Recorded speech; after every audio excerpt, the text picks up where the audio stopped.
Sup, ladies and gentlemen, welcome to the Speak Up series. Today we have a phenomenal guest, one of my lifetime brothers, somebody that I met on the set of When They See Us. You can catch him in When They See Us on Netflix now, and he's also been in a multitude of other projects. He's basically a vet in this industry, guys. Please give it up for the phenomenal Marquis Rodriguez. Woo woo, bro! Hello. It's a superb performance every time I see you. Oh, So thank it's you nice Very to much, talk man. to I appreciate that. And it's good to see you guys again. I feel like I just saw you for like a brief second on that live, but it's good to be able to actually sit down and talk. I love what you guys are doing. I think it's brilliant. I think it's really important to see, people as young as you guys are feeling, as young as we all are. I don't know why I said you guys, but as young as we all are feeling galvanized and feeling like we need to do something and feeling like we can do something and using our platforms in this way. I think it's important. And I love it. And I'm happy to be here. I'm proud of y'all. Oh, thank you, man. man. We're happy to Happy have to you. have Yeah. Mhm. So yeah, I mean, really, we've been just starting off each episode because obviously there's continuously and still a lot going on in the world Yeah, every absolutely. single day. Seems like there's a lot of trauma being recirculated and a lot of stuff being pushed towards us from all angles. So we really just wanted to check in first and foremost and see how you feeling. Where's your headspace at, man? Yeah. Thank you for that. Thank you. Of course. It's tough. It's like there's so much that you like stamp down, right? Especially as a person of color in this country, as a black man in this country, there's a lot that we're not allowed to sort of focus on, that we don't allow ourselves to focus on, right? Because it's a well, and if we start going down it, we get a little bogged down. So I think I've done a lot of work as a black man in this country to make sure I'm at I'm treading water, right? And that's not fair. I shouldn't have to. Make sure that I'm the most palatable version of myself, right? I'm the quietest black boy in the room. I'm the most respectful black boy in the room, right? Because that's how it's taught to us that we can get ahead and gain respect and be respected. So it's weird right now. I'm like breaking all of that down for myself. I'm watching my friends of color do it too. And we're sort of rejecting this idea that we need to be anything, We are like, I think we're allowed to be as beautiful and as black and as loud and as rambunctious and as artistic or not, as we want to be. So it's nice. I've been checking in with myself a lot, just making sure that I'm like being honest with how I feel. If I'm angry, I let myself be angry. If I'm sad, I let myself be sad, let myself cry. So it's definitely harder to feel all of that. But in the long run, it makes me feel better. So thank you for checking in. That's something, that's a really cool point. I think I never really thought about it, as growing up as a black boy, I always felt like I needed to be something. I needed to fill in that thing. And I think, one of the things of growth is like accepting that you don't need to be, and then learning how to do what you want, how to be who you want to be, how to grow into that. And it's cool that we're at least getting this idea started now, because now kids that are growing up after us, they will never live or see a society where we're like, all right, so this is the type of black I am in this place, and when I come home it's different. I think that's beautiful.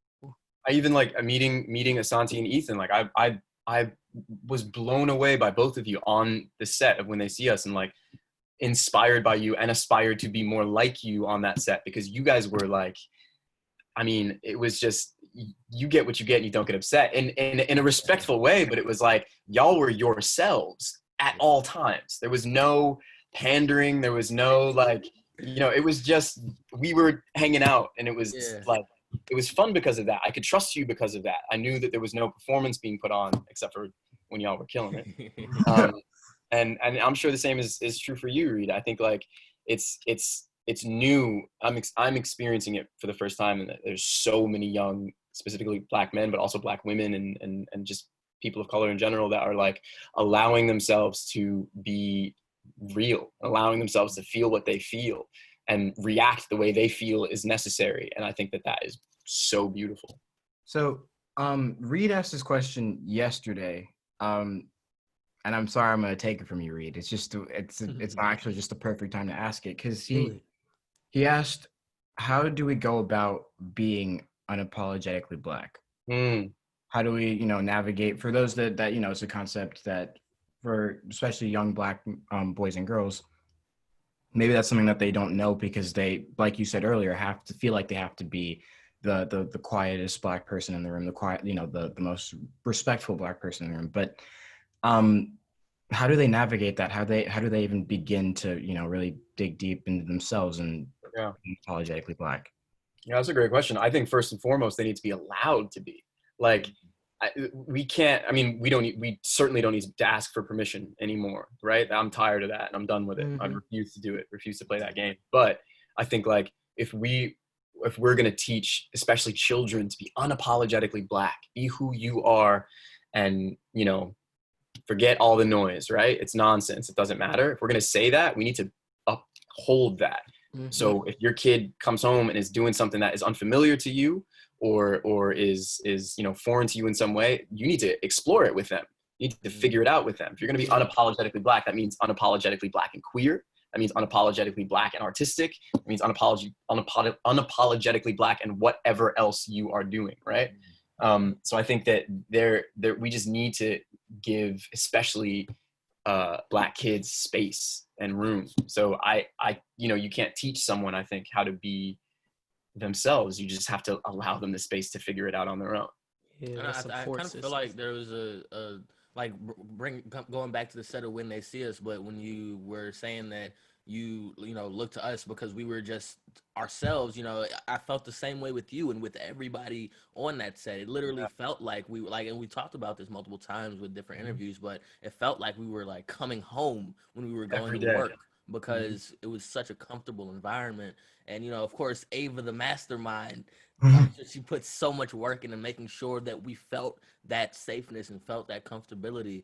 But as we continue, as we continue to, I guess, create these spaces for Black people to thrive and for us to kind of create our own things, like Ava's done so magnificently, we have to make sure that we're allowing it to not feel constricting, because a lot of Black life, just seeing what's on the news and seeing what's happening in the world is constricting already. Yeah, and beyond allowing, we have to support actively. It takes more than just like we obviously it takes more than just one post. It takes more than just one conversation. Like it's an active thing. Something that's great. At least my parents, they always supported my love for musical theater and for the arts. Which growing up in North Carolina, that's not something you find a lot, especially not in a Black boy. And so the reason that I am where I am today and continue to go, parents saw that, they loved it, and they supported it, and they asked, they explored it with me, and they were like, all right, do you still want to do this every year? And that's what's so important, because that's cultivating, that's raising in itself. Yeah, 1000%. Yeah, I know. And it's also like, it's crazy when I think about like my mom is the reason I do any of this, right? My Black mom was like, all right, what do you like? What do you want to do? And I think that is the ultimate way to allow someone to just be themselves, is just actually check in, like treat kids like human beings, like they know what they want. I mean, like to an extent, right? Like I wouldn't have known what any of this was, what it would mean to me, how much I would get from it, if my mom wasn't just like, what do you like? Do you like this? You enjoy this? But you know what I mean? And just checking in with an 8-year-old, I was like, I want to do that. I want to do that. I don't even know what that is, but it looks beautiful and wonderful, and I want to do that. How do I do it? And she figured it out. So. Yeah, and I feel like a lot of the time, like just as Black families in general, we don't even recognize because all that is generational trauma. When we want to control the things that our kids do, or our siblings do, or control the way that they're presented exactly in public. All that's stemming down from is making sure that your kid is safe, because back when Black people were slaves and were enslaved, what do we have to do? We had to make sure that we were keeping an eye on our kids at all times. We had to make sure they were presenting a certain way, that they were respectful this way, that they didn't make their voice too loud, or they didn't do everything that they wanted. And so as we continue pushing the movement forward, it's also an examination of ourselves too, because we are still upholding a lot of the things that hold us back a lot of the time and don't even recognize it. So we have to break those things down. And like you said, exactly what your mom did. My parents did the same thing for me. They just put me in musical theater when I was in second grade. I had no idea what it was, but I saw people doing it. I was like, yo, that's cool. You know, we have to allow those spaces for us to thrive and grow. And as Black kids, we need to be doing that more than anyone right now. We need to be exploring everything right now. Mm-hmm. You also need to be able to like make mistakes. Black children are Mm. policed so heavily, and I don't even mean like in the you know, in actual police. It's like our behavior is policed at every turn. We cannot make mistakes and be like uplifted afterward. We can't make mistakes and be taught afterward. It's like one and done. You've messed up. That's it. And that's where you get a bunch of human beings that are just like locked in these like awful trajectories that they don't want to be a part of at all, because they made a mistake and everyone jumped down their throats for it. So it's like, I think especially young Black kids, we need to be like, they need to be allowed to have teachable moments. And it's our responsibility to do that. As the older we get, it's our responsibility to make sure that happens. And it's interesting that you say that, because I was looking, I'm sure some of you have seen it, a tweet of a woman, I believe she was white, listing a series of like crimes she committed, like Oh yeah, a bunch of different, like stealing, assaulting people in front of police officers, drunk driving, and no charges pressed against her. Never was arrested. In every every interaction, like it was with the police. The police would, you know, interact with her and then tell her like, okay, just don't do it again. Go home. And like those things, stealing, assaulting someone in front of a police officer, for them it was only seen as a mistake because there was no real like consequence. Like she wasn't in danger of losing her life. She wasn't in danger of her life being ruined by going to jail. Like, and so when saying like for us, like a mistake would, I don't know, be like, even a parking ticket, bro. Like yeah, something as simple. When the police are involved, these things that like this woman survived, right? When the police are involved for us, they're death sentences. And that's the problem. That makes me question, like, did they even put her in the system at the first place? Because like I know I've only been pulled over once. Most nerve-wracking experience that I've experienced, for real. The cop flexed on me. I got a ticket for like $400, and I can guarantee you I'm in the system now. Like, hands down, if I get pulled over again, it's going to be a lot longer of a stop. You know what I mean? And that's just wild to me. Like, it's such almost a rude awakening to really see that truth about America. There are people who understand and know that they can do just about anything, and they will get away with it. And they won't get as hard a slap on their hand. They probably won't even get a slap on their wrist. You know what I mean? I thought of a good example now, but a mistake for her would probably be, you know, would be like rolling through a stop sign or something, right? But for us, that is our life is on the line. If there's a police officer there and they pull us over, our life is immediately on the line. For it's just, don't do it again. Go home. Yeah, it's exhausting being that tight, knowing that like a tiny mistake, you're walking on eggshells your entire life. Like that does something to you. That is nerve-wracking and unhealthy and unsustainable. It does something to everybody around you too. You know, our actions affect others, and you know, actions that are done to us. My mom gets affected every time I walk out the house. She shouldn't have to live in that fear at all. You know. Yeah, there's so many levels to it. People don't get that. There's literally that video of that dude that the police claimed. I don't know if you guys saw it, but where the police claimed that he rolled through a stop sign and then he pulled up to his house and then got out of his car, and the police were following him and pulled guns on him. They were like, "You rolled a stop sign." They had guns on him. He's on the ground. They assaulted his grandma. My license plate down. Like, write me the ticket, buddy. Like, seriously, there's no. It's so much, and it's. While it's policing Black bodies and Black kids' bodies, mind you, the dude that was driving, I'm pretty sure he was 19. He's like around our age, which is very scary. And on top of that, it's the over policing. Why does first of all, the rolling of the stop sign was never caught on camera. They just said, "Oh, we turned our cameras on after he rolled the stop sign." But why does a rolling of a stop sign result in pulling your guns on someone? And you Bro, can, and it's so embedded in the culture. I was reading this thing. I don't know if you guys saw it or not, but Confessions of a Bastard Cop, where Yes. they were Yeah. talking about how they are literally like programming these cops to be scared for their lives every second that they are out there in the field. Like they're showing them these videos of a cop with his leg cut off and screaming for help. And you just, I mean, of course, as a cop, it's a very dangerous profession. You never know what's going to happen.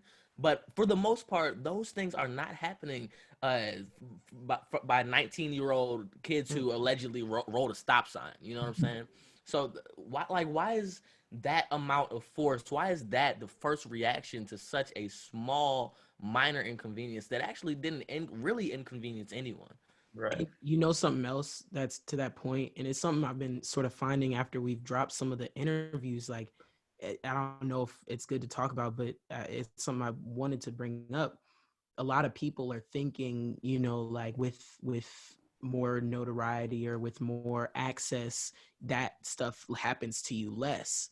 And that's not the case at all. Like, just an example, I know Jay Farrow, who was on Saturday Night Live. He was walking down somewhere in Hollywood, and like 5 cops pulled up on him, guns out, because he fit a description. And this is after George Floyd. This is after everything has been kicked off. This is like maybe 2-3 weeks ago. So it just, it goes to show that it doesn't matter who you are, where you are, what you're doing. And it's truly living while Black is a dangerous thing. And that changes with the system. You hear in, it in our the J. Cole mindsets. song. You hear it in the song. His neighbors thought he was selling dope. The FBI came and raided his house. Yeah. Because he was living in a nice white neighborhood. And it's like, it doesn't matter where your status is, where you They end pulled up up in with a life as a SWAT Black team to person. his house too. SWAT That's team to one of the most famous rappers out right now, to his house. At the end of the day, we still Black, no matter what. We are Black boys, we are Black girls, we are Black people. That is what they see at the end of the day, and that's why we have to make sure that we're doing what we're doing right now, because we shouldn't have to walk around like it shouldn't even be a conscious thing, or it shouldn't be a thing at all, where it's like we really have to walk around with this extra weight on us because of the color of our skin, and we know it. Because I look like this, I'm walking around and people are viewing me like this, and I've even since everything has started happening and these protests and everything, it's kind of made me like, I don't know. Every time that I go out, I guess my head is on a swivel almost, because you kind of have to be, as a young Black person in America, you have to make sure you're watching your back all the time. And I'm noticing, I live in a part of California. Well, I mean, actually, almost all parts of California have a lot of white people in it, but I live in a very suburban part of California in Santa Clarita, and I'm just noticing like different looks from people, and it's like making me angry. It's like, yo, what are you? I'm picking up pizza from Domino's. Why are you looking at me like this, yo? Like, why are you looking at me like I'm already like I'm doing something just because I'm just sitting here? You know what I'm saying? So I don't know. I'm just going off right now, but yeah. Rightfully so, bro. Marquise, you've been, of course, obviously, you've been very passionate about this movement and protesting. You've been, letting people know that their silence is noticed. And I just wanted to know, for you personally, how are you keeping your friends and other people around you accountable during this movement? It's like, I feel like one of the good things, I mean, one of the only good things to come of all this was sort of the realization that like I had specifically the white people that I've allowed into my life, the white people that like I have called friends and I've actually like, brought close to me are support, like they understand, for lack of a better way to put it, like they are supportive of me as a Black man, right? Like they're not, it's not just my art, it's not just our friendship. They also understand my, the plight of the Black man in this country, plight of Black people in this country. So for the most part, I there wasn't much I had to do in terms of educating or in terms of convincing people of why we're angry right now, of why we're, you know, protesting, and why we're calling for really radical change right now. You can like paint Black Lives Matter on the street all you want. I want you to abolish the police. Like, Let's talk about that for a second, because you're the first person I met that feels that way. It's all performative, bro. But until the rules change.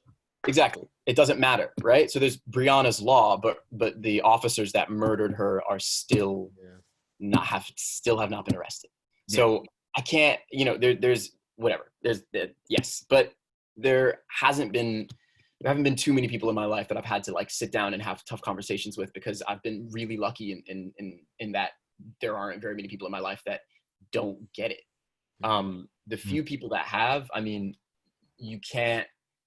I refuse to argue my humanity, right? I refuse to convince people of my humanity and of like facts. If you can't, we can disagree on coffee, on your favorite cereal, on, you know, music, but we will not disagree on things that if you disagree, it will likely lead to the death of people that look like me, that I love, that I you know, want alive. So I can't argue that point. But I have been able to like just make sure that I think all of those, I think you're referring to like my story posts and things like that. Like all of those posts I've made to make it clear, if I'm in your circle, you need to be fighting for Black lives. That's it. Yeah. And if not, we're not together in this. Yeah. We're not on the same page, and you don't get something intrinsically that we can't agree to disagree. That's how I feel. So I've gotten into like a couple of conversations with people that I sort of knew, and I was just like, hey, you know, you're sharing something that I think maybe you don't quite understand where this is coming from. Like I know someone who shared a Candace Owens post that was ridiculous. I'm not gonna get into that. But and I was just like, hey, I feel like your heart's in the right place, but this person is not for me. She's not what I don't think, you know, and we got into it, and by the end of the conversation, I was like, all right, gotta let you go, buddy. It was nice knowing you, but we're done, because I cannot argue with someone who doesn't intrinsically understand where I'm coming from right now. Because I'm not coming from, it's not crazy. I just want to live, and I want to live safely. I want to make sure that, you know, young Black kids live safely. I want to make sure that my mother is going to be okay. So I can't argue with that too much. I think like there are people that need to be doing that. I think white allies need to be having tough conversations right now, because, you know, I'm living in my own bubble, right? The people that I know all kind of get it. I'm sort of shouting into the void for the most part. I mean, I have a bit of a platform, right? So I'm actually trying to like reach the 100K plus people that follow me on Instagram that maybe don't understand, but I don't know them. So they're not in my life. So I can like say all of these things, and hopefully they're seeing them and feeling something, right? But for white people, for white allies right now, like you need to be talking to your father, you need to be talking to your mother, you need to be talking to your weird uncle, right? Like these things that like these like weird phrases that are thrown around Thanksgiving, you need to be unpacking that and having conversations about those things head on. That's your job. On that note of like, you know, educating people and educating yourself, obviously there's been a lot of talk recently about this whole J. Cole No Name situation going on, and we can get more into that, but do you think that it's important for people to educate themselves, or do you think that it's, you know, I don't want to say good enough, because, you know, it's never good enough till things change, but do you think that it's enough right now for people who stand to be educated by those who do? I think that's a really good question. I think it's both. I think we need to be really conscious of who we're asking to educate us, right? Mm-hmm. So if we're gonna get into it, we can get into it about this J. Cole No Name thing. I think like I have a lot to say about it, and I wrote out a lot, and I think I'm just gonna post it eventually, because I'm furious with Cole. That I think that was I mean, Chance said it, but what did he say? He said, this is just another man masking patriarchy and gaslighting as constructive criticism. So Cole was essentially asking a Black woman to hold his hand through his own process of educating himself, right? That's not okay. It's our responsibility to educate ourselves, like, to an extent. It's okay for you to not know everything, but it's 2020. Pick up your phone, Google, like, do your research. J. Cole I think in his tweets was like, I don't really read much. Then why are you talking? You cannot claim to like not have access to the information and then also get on your platform and use it to denounce a Black woman that does have access to that information. Black women are the most educated demographic in this country, and we are questioning them at every turn. We need to be fighting for them. Do you think that he was questioning her? Oh, absolutely.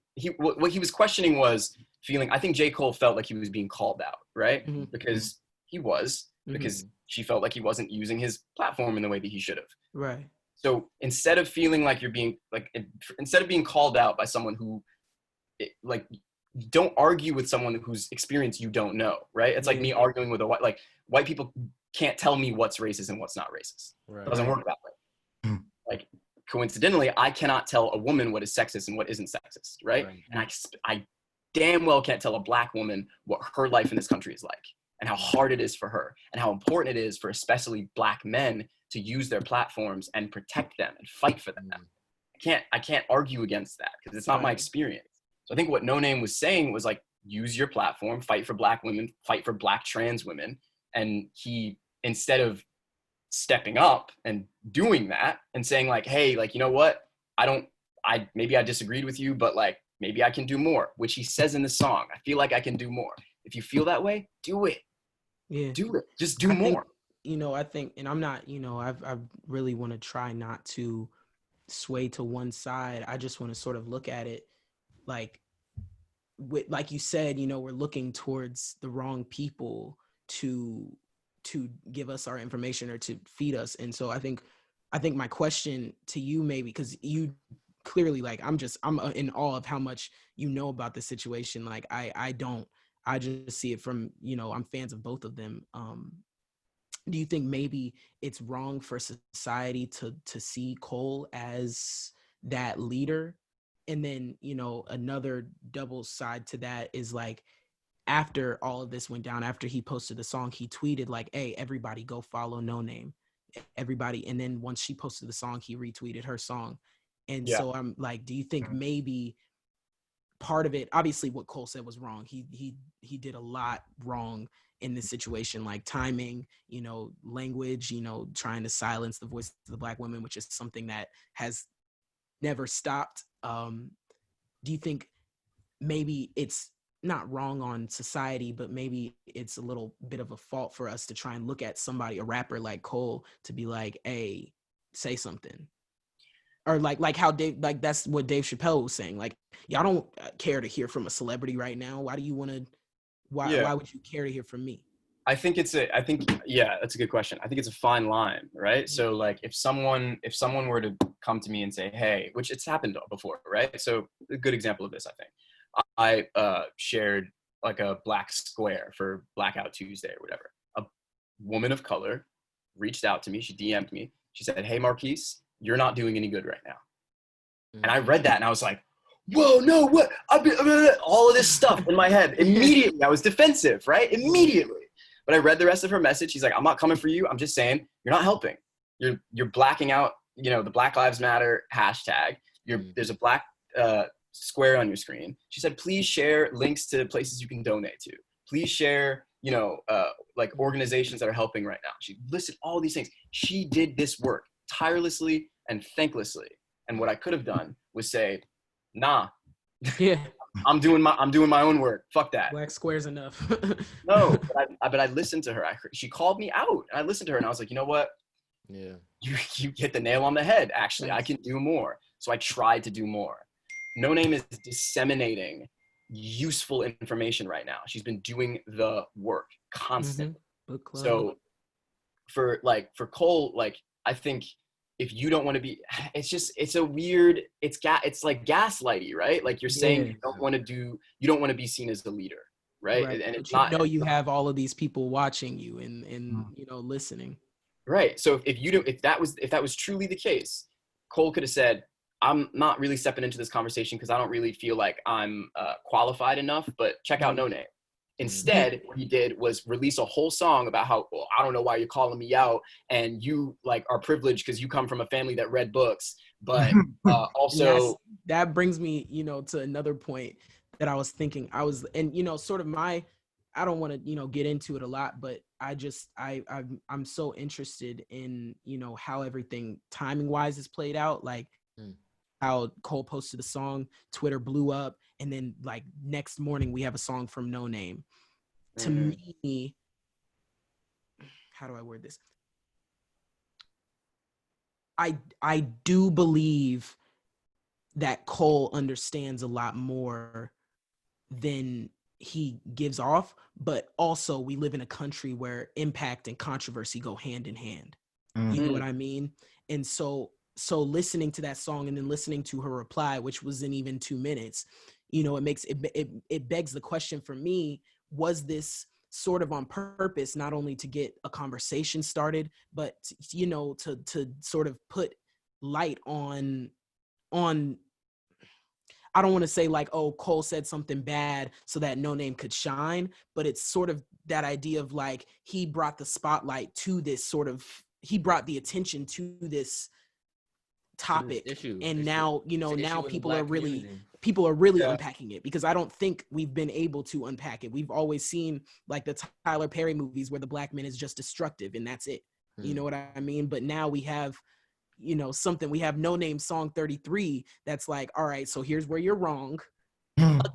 Like I'm here to tell you again that you've messed up, and I think that's a good thing that she posted, you know. I think like, I mean, I'm not super comfortable with attributing her like being level-headed and like communicative and informed, like, and being able to get that to a wide audience.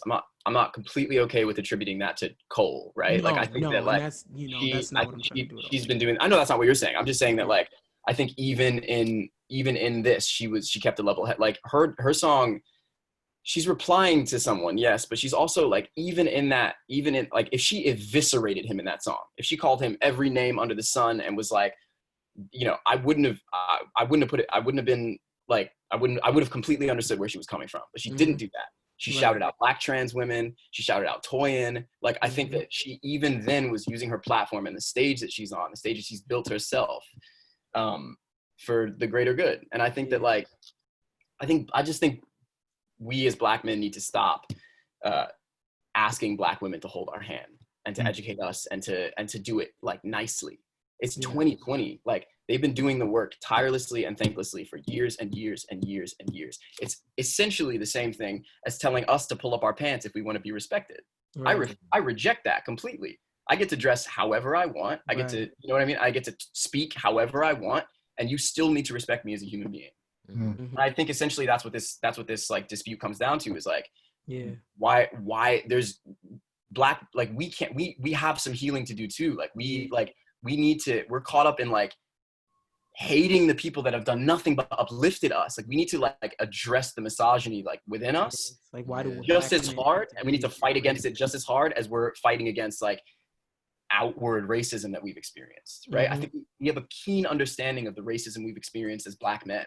We also need to understand that we play a part in misogyny. We play a part in the plight of the black woman in this country. And I think that there needs to be a clearer conversation around that. And I'm not even doing a good job of having a very clear conversation around that right now. But I think that like that whole, like, to call it a dispute is upsetting to me, because I think you have a point. It was just, that's what I was called out. I tweeted out. I was like, people are treating J. Cole and No Name like it's Drake versus Meek Mill. Like, this is not what this is at all. This is not a versus live. This is real conversation. This is real, yeah.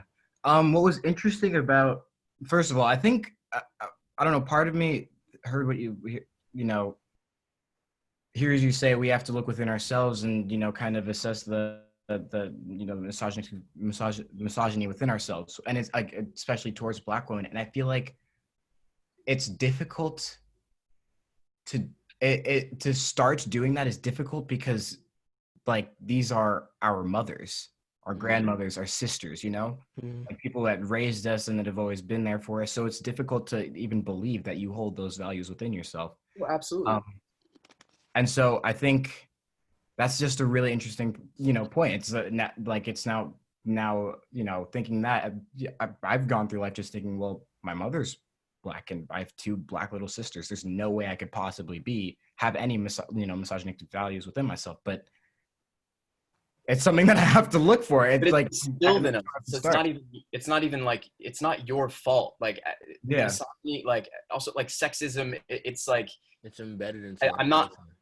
Yeah, and it's not. I'm not equating our experiences at all right now. But like, sexism isn't good for young men either, right? Like we like toxic masculinity isn't good for us. It doesn't make us feel good. It doesn't like make us healthy. It doesn't like make us love ourselves anymore. We might feel powerful in the moment and when we indulge in these like awful behavioral practices, but we don't benefit from it in the long run, right? We benefit from it like societally, sure, but our bodies like make like we keep that and it hurts. And I think that like to address it is very hard, and I think if you have to start out by just being like, what about my mom, what about my sister, that's fine, but then we need to move on to like this exists. It's more like, because it's kind of the same thing as like, but I have Black friends. Yeah.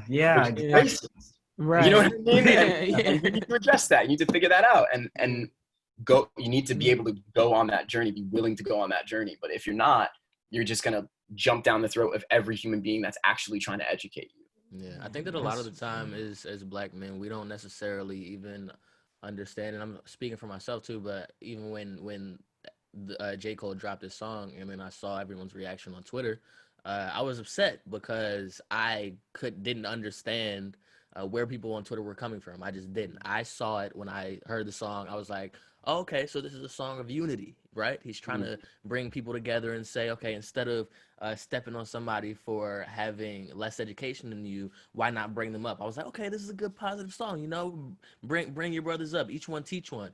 And I tweeted out, I said, because it was really getting under my skin for some reason. But I tweeted out, I was like, I'm mad at y'all for twisting Cole's words like that.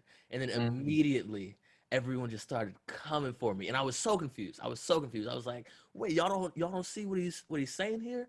And again, it took Black women telling me, you have to see it from this perspective, Asante. Like, sure, I'm seeing it the way that I'm seeing it because I don't have the experience of being a Black woman. I don't deal with the issues of tone policing. I don't deal with this the trope of being an angry Black woman. I don't deal with any of that on a daily basis, so it's harder for me to see it. But what somebody on Twitter pointed out to me, and it was another Black man actually, which is just makes it even more beautiful because we have to teach ourselves this. We have to teach our brothers this. Like you said, it's not the Black woman's job to educate us. We have to educate ourselves. So it was another Black man that told me this, but he sent me a bunch of articles and he was like, I suggest that you read up on this because you really have to learn this. And one of the articles was on the angry Black woman. I was like, oh, thank you so much for this. And I was starting to understand where people were coming from. I was like, okay, I see how I'm wrong. Thank you so much for this. I understand the angry Black woman trope, but I just didn't see it from that perspective because I don't, that's not the one thing that's on my mind, or that's not something that's happening to me all the time. And what he said, which was so profound to me, was it's good that you understand the angry Black woman trope, but as a Black man in this society, and if we're trying to make sure that everybody is as equal as possible and that everybody gets what they deserve, we have to make sure that we are not only able to see, okay, that's the angry Black woman trope, but we have to be able to point out these other things and recognize them when we hear them as tone policing, and recognize them as, trying to tell a Black woman, hey, chill out. Because again, it wasn't even that I heard J. Cole say, hey, Black woman, chill out, calm down, lower your voice. I didn't even hear it that way at first because, that's not, I guess that I was more identifying with Cole because he's a Black man that wrote it, and I heard it as a Black man, But that's why we have to be very open to listening and Yes. very open to making sure that, you know, we don't we don't know everything. We're human beings. We Yeah. don't know everything.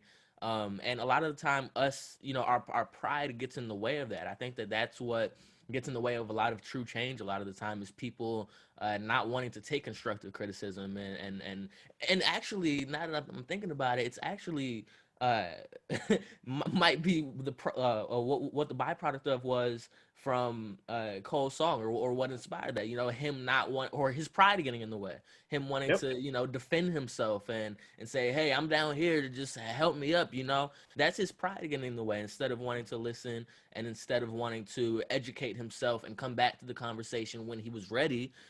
He put out this song that was very insensitive and ignorant, not just because of the moment, but overall. So Yeah. yeah, And we got to do better. what's ultimately yeah. beautiful is the fact that, like, knowing that and learning that stops that generational cycle, because now we're all gonna have Black daughters by the grace of God, and we're not gonna treat them the same way, consciously or subconsciously, that our fathers maybe did or our grandfathers did, Yes. because we know. And you know, it's unfortunate that some things have to come to light like this in the way that they do, but you know, we all have to learn some way. And I think that, you know, this sort of exchange between them two is definitely, just like how George Floyd's death has affected the world, at least in this little bubble of the industry of the world. You know, a lot of people are taking a step back and looking at their actions. I know I am, like, even when I get into it with my sister about stuff like this,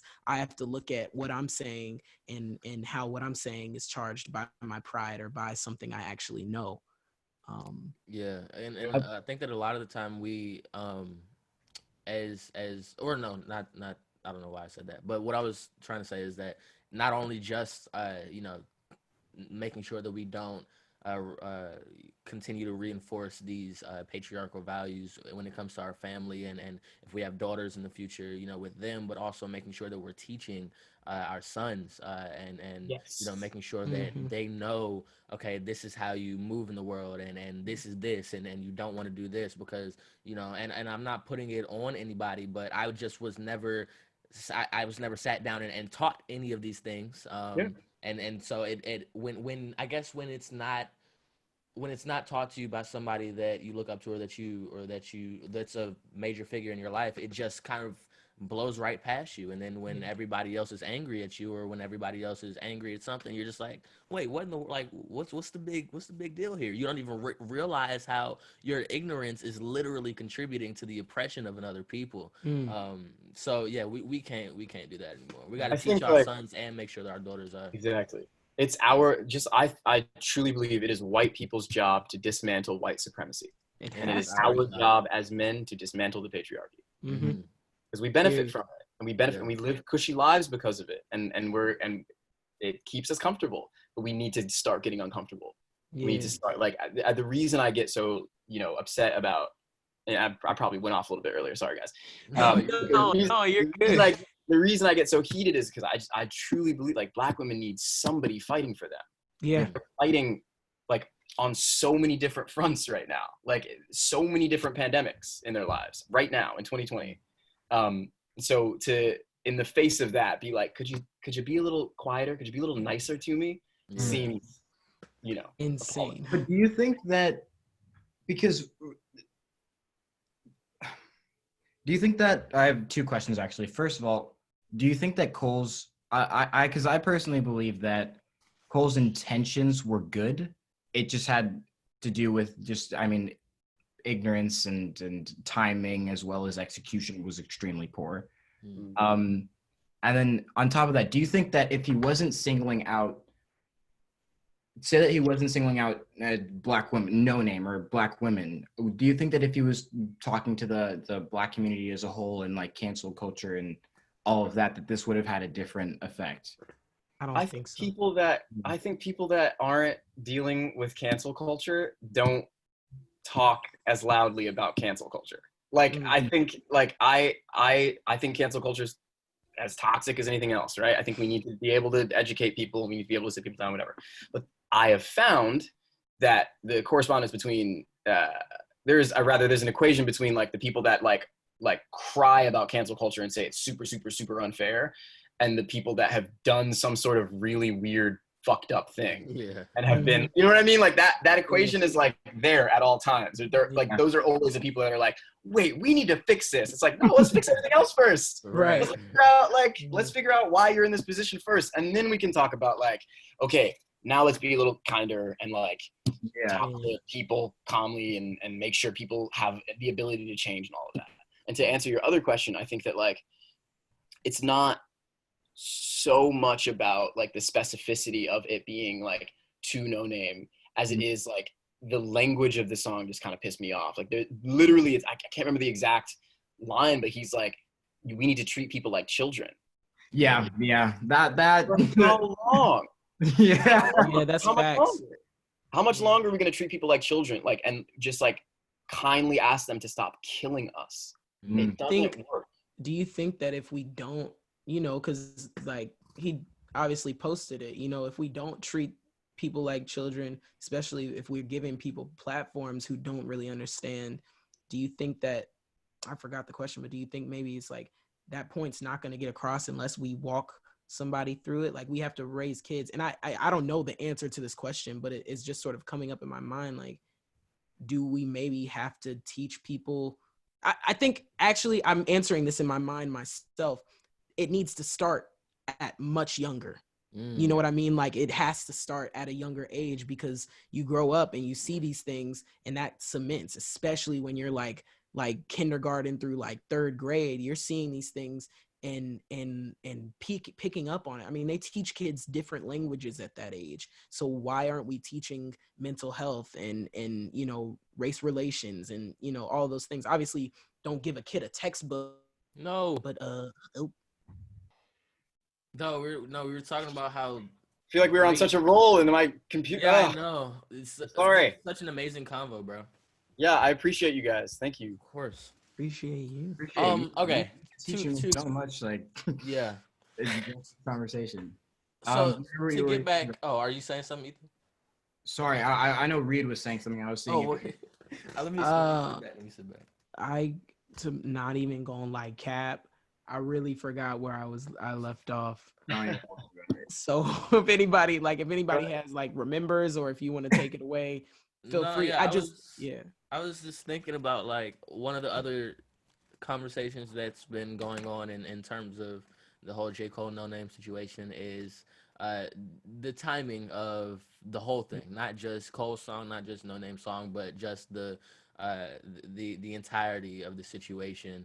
You know, some people argue, and this was my perspective at first, but now having this conversation with you, like in this moment, I'm realizing, no, this isn't correct. But my perspective at first was like, okay, yes, this conversation needs to happen, but this isn't the time. There's a much greater, you know, we have so much more that we're fighting for right now. We need to make sure that we are all unified. But now, like in the midst of having this conversation, I'm realizing there's no right or wrong time to dismantle racism. There's no right or wrong time to disable misogyny and patriarchy. There's no right or wrong time for any of it. If we want to do it all at once, why the hell not? You know what I'm saying? We're doing this and we're pushing forward this movement. So why not tackle our biases and the way that we treat our Black women within our community at the same time that we're treating the way that we are treated by police officers? You know what I'm saying? We want to make sure that the world is as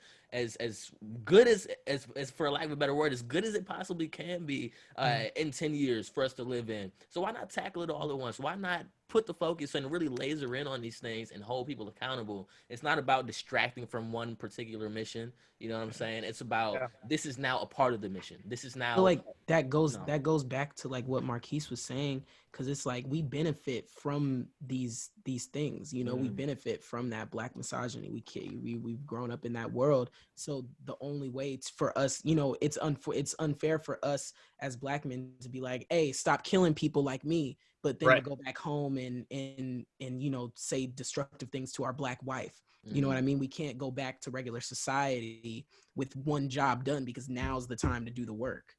I'm so blown away that you said that, Asante, because it has actually changed like my perspective. Because I know you weren't in here when this was happening, but me reading Marquis were kind of discussing it, and I was just saying, like, I just personally feel like it's just not the time. Like, it's just all of this is if it's just not the time. Yeah. But you've completely like that is no longer a thought in my mind. So I'm really thankful that you said that. I just want to say that out loud because like that was I was like listening to you and I was like, oh my God. Like if there's any time to have this conversation, it's now. You know, like we're opening up so many things, so many traumatic things about ourselves. Like, and I feel like, you know, as a Black community, we're finally for the first time saying everything that's on our chest. You know what I mean? Like we've always been like, so here's how much they're going to listen to. So let's get all that we can in. But now it's back to that point of like being unapologetically Black. Like I'm going to say everything I have to say. And now that we're doing that, we're starting to even get further than we thought and be like, oh man, I need to look at how I'm interacting with the people in my own community. Because we can't change anything if we're not all together. You know what I mean? I will say that all of this really started a hell of a conversation. But that you know, it's unfortunate that it happened in the way it did. But I'm thankful, in a weird way. I'm thankful for it. It's going to teach a lot of people to just be better listeners, especially to Black women, to look within themselves for biases that they might not know of. And that's just, I don't know. It's a weird thing to be thankful for, given the situation. But there's a lot that I think people are really, really going to learn because it's to people that they respect and listen to religiously. So I think that's a really good point too. Like I am actively trying to practice being thankful for any opportunity that I have to confront my own biases, right? And that's what I'm asking like white allies to do. Like, don't shut down. If I say something you did was racist or problematic or whatever, uncalled for, uncouth, whatever it is, don't shut down, confront it, look at it. Because the only way you're going to change any of it is if you actually deal with it and interact with it. So like, that's why I think Cole was given a really good opportunity. Someone called him out and said, I don't think you're using your platform in the right way. And he didn't interact with it. He shut down a bit, which is like, I think a really good example of what not to do. And I think that like, back to Asanti's point about it being the right time, like I 100% agree. Like it's going to be messy. None of this is going to be pretty for a long time. If we actually want to enact real change, none of this is going to look good. I think what we can do to sort of make make it a little better is sort of, try and minimize infighting that's on display, right? So if I had something to say to you, Asanti, or to any of you right now, I would call you. Do you know what I mean? I would have a conversation. I would be like, yo, Ethan, man, what's up? Reed, come on. You know what I mean? Like let's talk this out. Let's figure it out. I would try my best to reach out to you and have that conversation with you. I think we need to make sure that we don't allow people to see the infighting in that way. Because it doesn't serve us. It doesn't make anything better. It makes us seem less unified. And that's not to say that No Name shouldn't have called him out because she did, right. But like she didn't say, Cole, what are you doing? She said, I think there are people with platforms that aren't doing enough. Someone felt like the shoe fit, and the rest is history. But I think that there is always a way to interact with your own biases and actually engage with them in a positive way. I thought it was, just another, random thought, honestly, but I thought it was really cool in No Name's song, how I think I saw someone say like, oh, well, this was an attack and Cole's wasn't. And I was like, no, did you even listen to it? This was a response acknowledging, everything that Cole had said, but she's bringing the focus back to what's important. She's saying she's like, I don't understand why you mean to talk about me, why you're talking about me when all of this is going on. Why would you do that? If anything, she's just kind of reminding him and everyone else, hey, there's something going on and we should be talking about that, not about me. She redirects. And I thought that was really cool. And I was just like, why would you even assume that this was an attack? Like, I don't. It was a strange thought, but and it was only like 1 minute and 9 seconds too. Kept it like, because that's Real all it short took. and Black sweet. women are magic.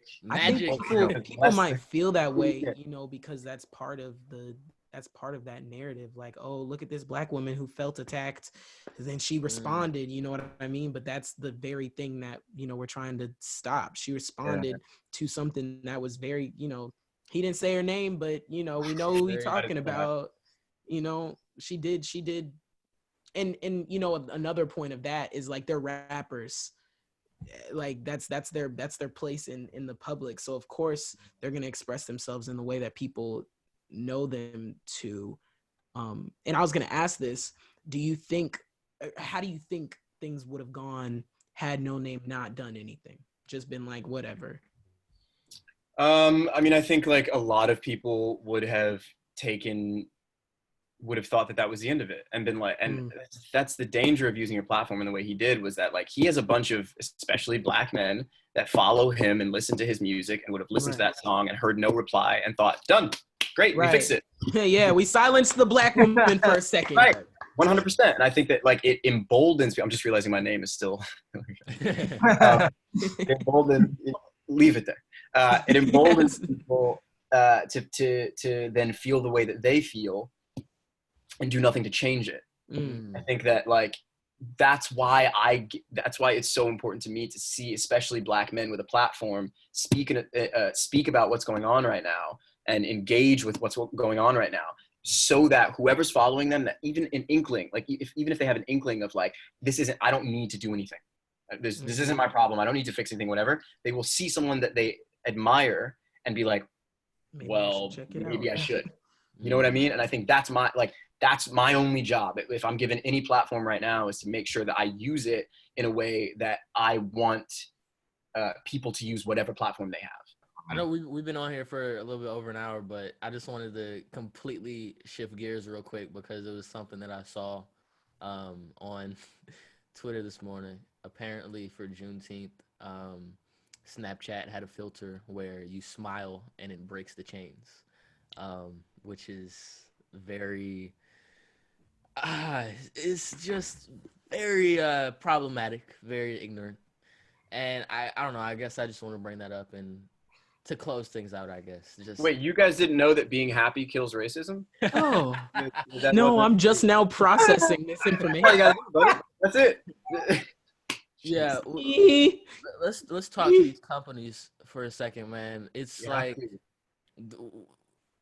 there's so much it's very, very, very obvious when there are no black people that are greenlighting these things. And if there are, then it's obvious that there's these black people in these rooms and you're just not listening to them, guys. Like it's as simple as that. You can have the best of intentions, but if you are at these big companies and you're not, I mean, this is not just something that'll you know blow over in a week. You know, this is this is years of historic pain and you know very deeply ingrained trauma in our people.